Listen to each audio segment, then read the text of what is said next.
Henri Marionnet, bonjour. Bonjour François. Alors, Henri Marionnet, pour les gens qui vous regardent, quelques informations de base. Cette propriété, le domaine de la Charmoise, c'est quoi? Votre grand-père, votre arrière-grand-père ou juste votre père qui l'a créé? Non, c'est mon père. C'est votre père.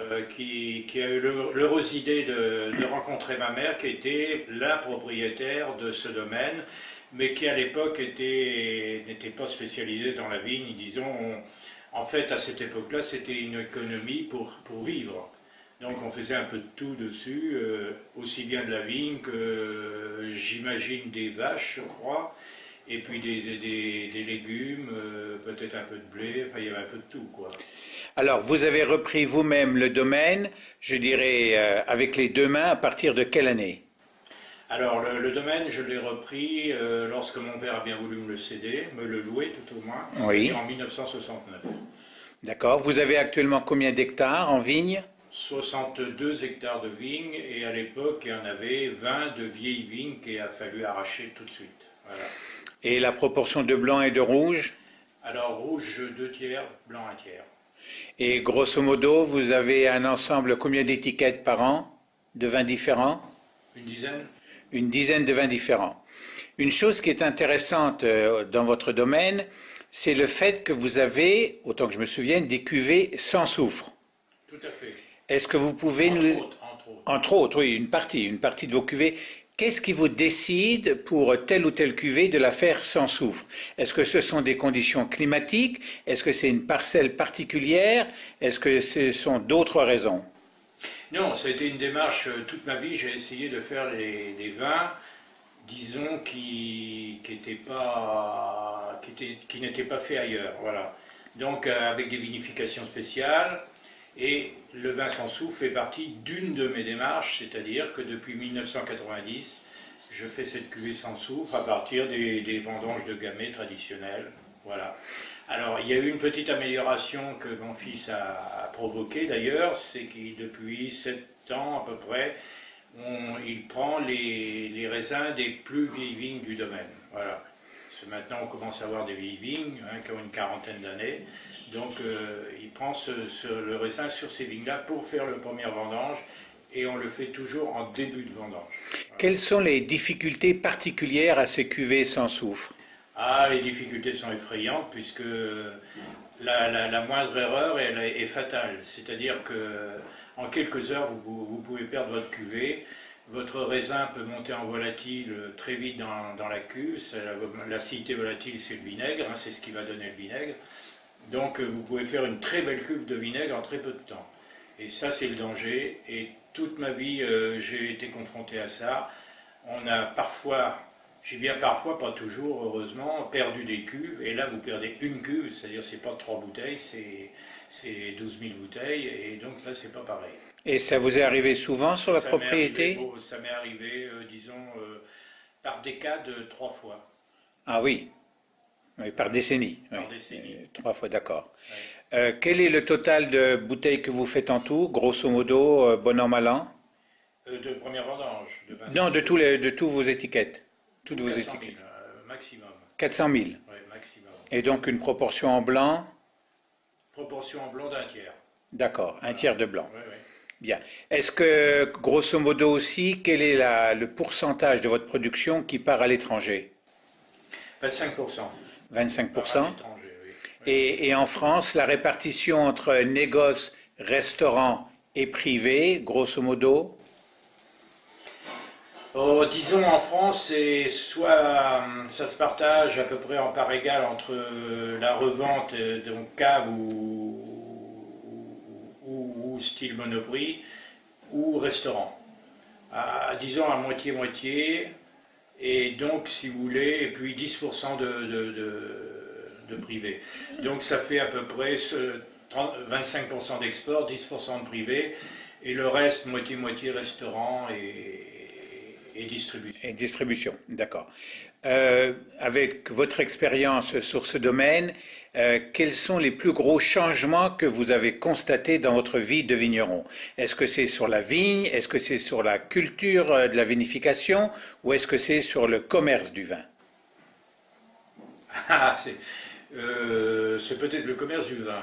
parce que moi j'ai connu quand j'ai commencé jusqu'à une époque, disons presque récente, au moins 10 ans, je vendais la totalité de ma production, la totalité de la production qui est destinée à la France, en restauration, pratiquement. Très peu de caves et pratiquement en restauration. Et le marché de la restauration s'est amenuisé chaque année. C'est pour ça que j'étais obligé de m'ouvrir à plus de cavistes ou de distributeurs. Voilà.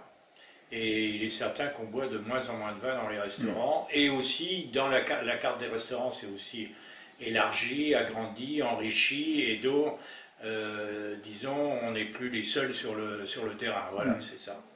Est-ce que maintenant, avec la venue d'Internet, avec votre fils qui travaille avec vous, vous pensez sérieusement à plus communiquer sur vos vins et donc plus les faire connaître à l'étranger? Oui, un peu, bien sûr. Mais bon, moi je privilégie le contact humain avant tout et ça c'est très important. Mais ça vous oblige à vous déplacer sans arrêt Oui, pour aller rencontrer les acheteurs. oui, oui, oui, tout à fait. Mais c'est comme ça, la vie, la vraie vie, c'est ça. C'est comme ça que vous voyez la vraie vie. La vraie vie. Donc, vous continuez un petit peu à faire ce qu'on faisait il y a 20-30 ans en arrière. Voilà, tout à fait. D'accord. Et puis ça marche bien quand même. Et ça, oui, ça marche bien quand même. Les vins du domaine d'Henri Marionnet, la Charmoise, vont de quel prix à quel prix? Malheureusement, ils sont pas chers. Oui, ça je le dis souvent que en rapport qualité-prix, on est dans la crème de la crème là. Le Oui. rapport qualité-prix, on peut même pas en parler. Oui. Tellement c'est profitable à l'acheteur qui a un vin de grande qualité. Je vous dirais, bon, bah, je ne sais pas, de 6 à... Il y a des cuvées spéciales qui sont uniques, puisque avec j'ai la chance d'avoir la plus vieille vigne de France, et donc là, effectivement, on la vend un peu plus cher, mais pas tellement en rapport avec la rareté du produit, c'est-à-dire 45 euros. Et sinon, ça commence à 6 euros, quoi, au départ. Donc on a un prix moyen à peu près autour de 12-15 euros, Le prix moyen est même plus bas que ça, oui. même plus bas, Oui, 8 euros, quoi. 8 euros. Oui. D'accord. Est-ce que vous pouvez nous dire quelques mots sur C'est cette... ça, hein, toujours, oui, bien sûr. Oui. D'où vient ce problème du prix? Est-ce que c'est parce que l'appellation Touraine n'a pas le prestige d'une appellation comme Bourgueil ou Chinon ou autre, ou est-ce qu'il y a d'autres raisons historiques à ces Ah, c'est prix? uniquement l'appellation, c'est le nom d'appellation C'est qui terrible, a hein. pour nous toujours été un gros problème. Et d'ailleurs, à Paris, on ne dit pas du Touraine, on dit du Marionnet. Voilà. Mais ça, c'est la nouvelle tendance qui se développe à Bordeaux, où on crée des marques.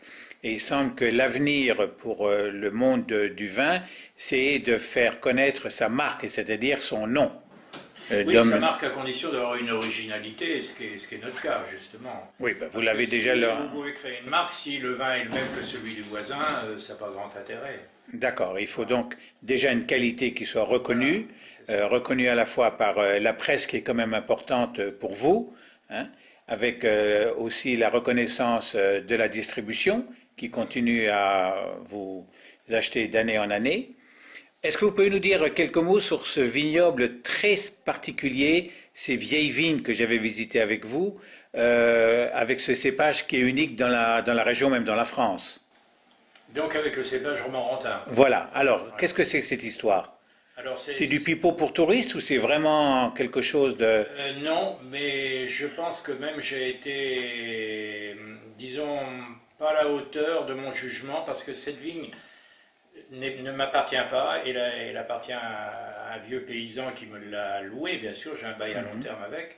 C'est une vigne qui a été plantée en 1850, c'est-à-dire avant l'arrivée du phylloxéra, et qui a résisté du phylloxéra. Et qu'elle résiste au phylloxéra. Je l'ai fait expertiser par malheureusement il est décédé, par Denis Boubals, qui était le grand tempélographe français, et qui m'a confirmé l'âge de cette vigne et le fait qu'elle n'ait pas été greffée.